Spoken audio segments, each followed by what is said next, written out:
Hello friends, आप सभी का स्वागत है मेरी चैनल जीटीयू स्टूडेंट्स। आज जो है वो इम्पोर्टेंट टॉपिक होने वाला है, इसके बारे में हम डिस्कशन करेंगे। What is exam pattern, what is SPI, CPI and CGPA, how does GTU calculate it and criteria of placement in GTU engineering.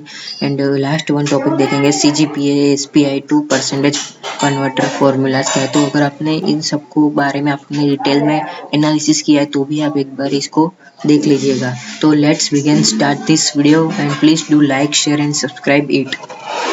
जो नए सेमेस्टर के स्टूडेंट्स है तो उनको तो ये जरूर देखना चाहिए। ओके, तो जो नए सेमेस्टर के स्टूडेंट है तो उनको शेयर कर दीजिएगा। व्हाट इज एग्जाम पैटर्न, तो एग्जाम पैटर्न जो है वो हमको पता है, एक्सटर्नल एग्जामिनेशन होती है और मिड एग्जाम एग्जामिनेशंस होती है। ओके, तो अगर हम बात करें तो पहले जो है इंस्टीट्यूट लेवल की जो है वो मिड एग्जाम इंस्टीट्यूट जो है वो कंडक्ट करते हैं, जो 30 मार्क्स के अराउंड होती है। ओके, तो उसमें से आपको ओनली फॉर 12 मार्क्स ऑब्टेन लाना होता है। एक्सटर्नल एग्जामिनेशन की बात करें तो वो है 23 मार्क्स की, 17 मार्क्स की है, लेकिन आपको 23% उसमें लाना होता है।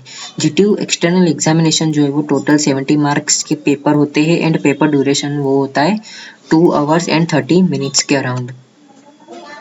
And what is SPI, CPI and CGPA, तो कई बार लोग क्या करते हैं कि भाई उनको पता ही नहीं होता है। ओके, इंटरव्यू में भी कई बार पूछा जाता है कि what is the full form of CGPA. Okay, तो उस टाइम पे हम कंफ्यूज नहीं होना है। एसपीआई यानी कि सेमिस्टर परसेंटेज इंडेक्स, सीपीआई यानी कि cumulative performance index and CGPA यानी कि cumulative grade point average.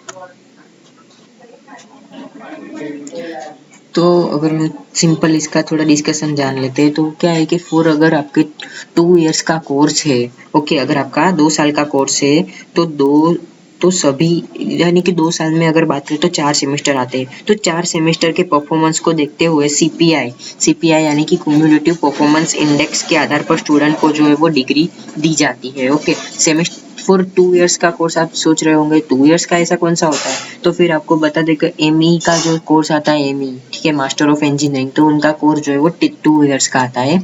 Next अगर देखेंगे तो वो है यदि कोर्स की ड्यूरेशन 2 वर्ष से अधिक है, यानी कि 3 इयर्स या तो फिर 4 इयर्स, तो उनकी डिग्री को जो है वो सीजीपीए के आधार पर कैलकुलेट किया जाता है। ओके, सीजीपीए के आधार पर उनको डिग्री दी जाती है। अगर हम बात करें कि भाई 4 साल का कोर्स है तो 4 साल में कौन सा आता है, तो कोई बीई बैचलर ऑफ इंजीनियरिंग का कोर्स आता है। ओके, तो 4 साल के कोर्स के लिए कोर्स की ड्यूरेशन जो है वो 4 साल की होनी है। तो उसमें परसेंटेज की कैलकुलेशन लास्ट के 4 सेमेस्टर की परफॉर्मेंस यानी कि सीजीपीए की एवरेज करके दी जाती है। तो how does GTU calculate it, तो उनको कैसे कैलकुलेट कर लेते हैं, तो मार्क्स की रेंज की अगर बात करें, कई बार आपको एग्जाम्स में जो है वो ग्रेड दिए जाते हैं कि भाई इन सेमेस्टर में इनको लास्ट में अगर पहले अगर कॉलम देखेंगे तो वो जो है वो मिड एग्जाम की कैलकुलेशन होती है, दूसरी जो कॉलम रहती है वो अराउंड 70 मार्क्स के अराउंड आपको कितनी ग्रेड्स के अराउंड उनको आपको दी जाती है। तो ग्रेड्स अगर ए आता है तो आपकी मार्क्स की रेंज जो है वो 85 to 100 रहती है। उसका एसपीआई क्रेडिट जो है वो 10। ओके, ये लास्ट की कैलकुलेशंस भी आप गिन सकते हो या तो फिर उसके बीच में जो आता है कैलकुलेशन वो भी आप गिन सकते हो। अगर मार्क्स की रेंज 75 to 84 है तो ग्रेड उसका ए बी आएगा, सो उसकी एसपीआई क्रेडिट हो गई 9 SPI.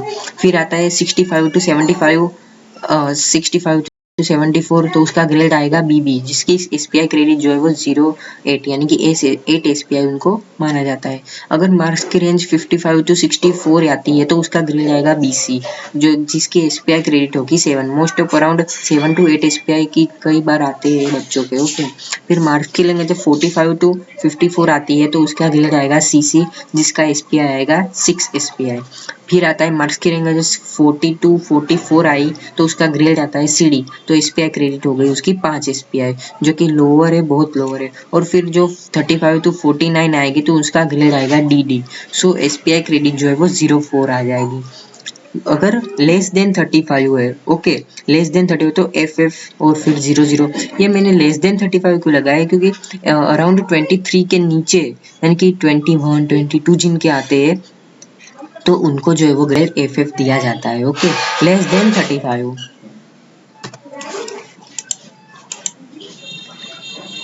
The criteria of placement in GTU engineering maintain. आपको क्या करना है कि भी प्लेसमेंट अगर आप जीटीयू इंजीनियरिंग में जाते हो तो मैं ऐसा आपको सजेशंस दूंगा, तो आपको जो है वो 8+ CGPA जो है वो आपको CGPPA नहीं सॉरी CGPA, तो मेंटेन आपको 8+ CGPA होना चाहिए और आपका CPI भी 8+ होना चाहिए। ओके, तो जैसे कि मैंने बात की CGPA यानी कि कम्युलेटिव ग्रेड पॉइंट एवरेज और CPI यानी कि कम्युलेटिव परफॉर्मेंस इंडेक्स। तो सम कंपनीज जो है वो कई बार जो डिफरेंट कंपनीज है वो आपको CPI एंड CGPA के बारे में पूछती है, ना कि SPI के बारे में। जैसे मैंने बात की, ओके, CGPA क्या आपका ग्रेड पॉइंट है और जो CPI है वो परफॉर्मेंस इंडेक्स है, कम्युलेटिव यानी कि सबका। ओके, तो ये आपको ध्यान रखने की बात है। CGPA एंड SPI का परसेंटेज कन्वर्टर फॉर्मूला का क्या है? तो सपोज आपको कोई परसेंटेज देता है तो आपको कैसे कैलकुलेट करने होंगे? जो आपको SPI कैलकुलेट करने हैं तो SPI -0.5 इंटू 10। अगर आपको CGPA परसेंटेज में कन्वर्ट करने हैं तो CGPA -0.5 इंटू 10, या तो फिर CPI अगर आपको कैलकुलेट करना है तो CPI -0.5 इंटू 10। तो फ्रेंड्स, अगर आपको ये इसमें झंझट में नहीं पड़ना, आजकल डिजिटल का ज़माना है। ओके, तो मैं आपको ऐसा होता नीचे लिंक जो है वो डिस्क्रिप्शन बॉक्स में दे दूंगा। आप उसको लिंक को अगर आप ओपन करोगे तो डायरेक्ट ही आपको ऐसा एक कन्वर्टर कैलकुलेटर जो है वो प्रोवाइड कर दिया जाएगा। तो आपको सिर्फ उसमें अपने SPI CGPA या तो फिर CPI आपको डालने, डायरेक्ट आपको परसेंटेज में कन्वर्टेशन मिल जाएगा। तो फ्रेंड्स, कैसी लगी मेरी वीडियो? अगर आप मेरे चैनल में नए हो तो please like share and subscribe कर दो। जो नए फ्रेंड्स है, ओके, जिन्होंने अभी GTU में एडमिशन लिया है, फर्स्ट सेमेस्टर में है, उनको नहीं पता होता तो प्लीज़ उनको भी शेयर कर दीजिएगा।